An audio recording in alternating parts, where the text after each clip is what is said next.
Did you know, in the United States, some scarecrows weren't built to scare birds, but to keep something much worse away?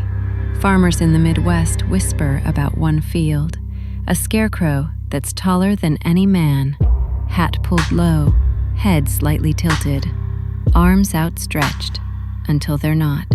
They say it was created during a cursed harvest, blessed or damned to protect the land. But it doesn't watch the sky, it watches you. A boy once brushed its coat. He came home with dirt in his mouth and scratches down his spine, like something tried to bury him. At dusk, the cornfields change.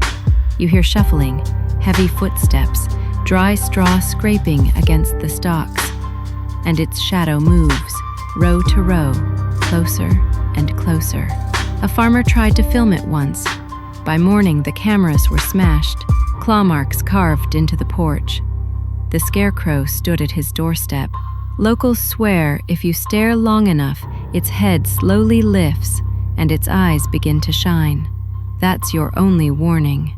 Run, if you still can, because if you ever touch its hat, it follows you home, and no one will ever believe where you disappeared.